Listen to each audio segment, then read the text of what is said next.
I ripped the edges so that it's not so uniform, and I wish I had enough paper left to go right to the corner because I think that'd make it look more authentic. But I'm just going to try ripping the flat edge that I was planning on going all the way to there. But these papers you buy on Amazon for $10 free shipping, and they're called photo backdrops.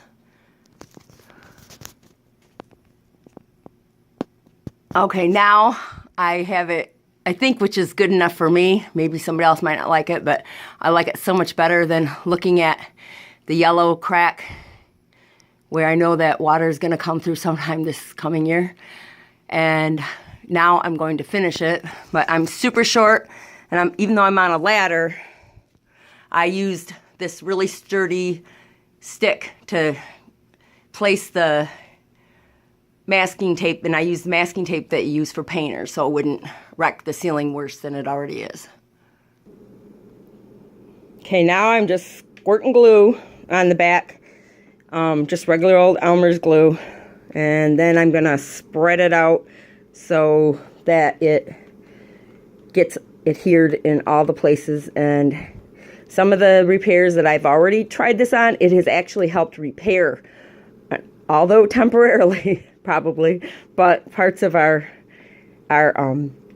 wall where it was crumbling. Like, for instance, this arch right here was literally crumbling, and then on the floor below you would see where pieces of the plaster was. But ever since I've put those patches up there, it has stopped. Okay, I have it about like this. It's not perfect or anything, but I tried to get it to the edges so I don't get loose edges. I'll probably put a little bit more over on there so it doesn't look like it's lifting up, because you want it to look like it's part of the ceiling and the plaster is around it, not vice versa. To spread out the glue, I just dampened one of these kind of sponges. And I'm using the green side so that it will spread it more easy. Okay, I have it spread. Now I'm going to apply it to the ceiling, and to make it easier, I have just from the dollar store, one of these kind of mops, because of course I'm very short. I'm still using the ladder, but I don't want to have to reach too far and to get it pressed up to the ceiling. Okay, I ended up having to use a little bit more of the painter's tape just to keep it up in place, because this is my first huge patch on a ceiling, and the weight of the glue, and I shouldn't have dampened the sponge because that just made it more heavy. So, and I can see that it's crooked, so I'm gonna have to straighten it out so that it lines up like it's real brick and not just some crooked piece of paper on the ceiling.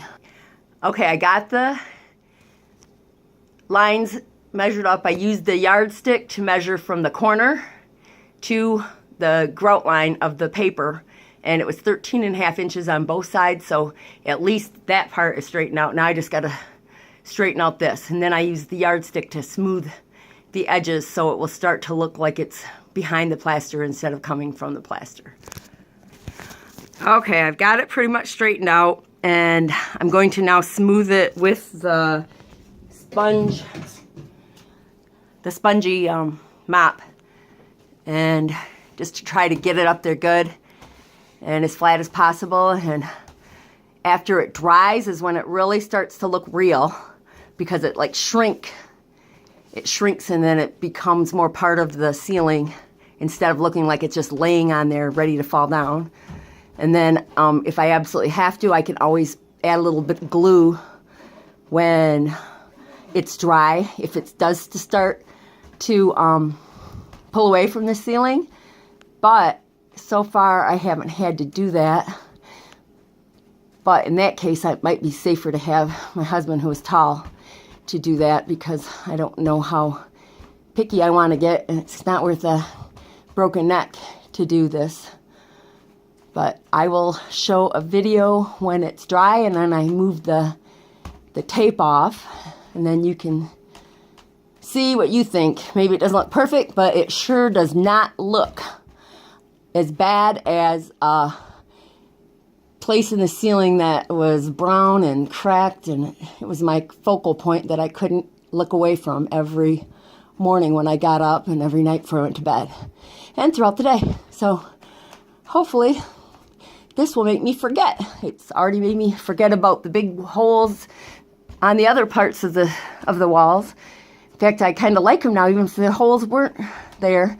I might say, hey, I like that look.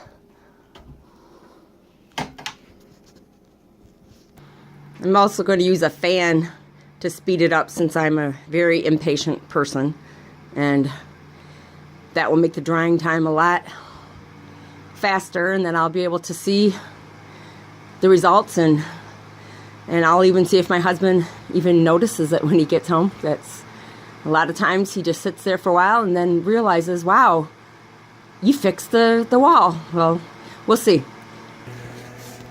Okay, I tore the tape off, and I didn't do it very carefully, so you'll see there's little marks from where the tape was, and I think that's gonna bug me, so I'm gonna try to tear the paper so it looks like that's the way it was supposed to be instead of that's where I tore tape off. Okay, I did it. I think it looks good enough. And like I said, if we get to compare it to the before pictures, then you will most likely agree, and then I will be a happy woman not to have to look at the big leaky thing. And if you want to remember what it looks like, go back to the beginning of the videos so you can compare the before and after, and then see what my view is going to be now instead of looking at what I was looking at before.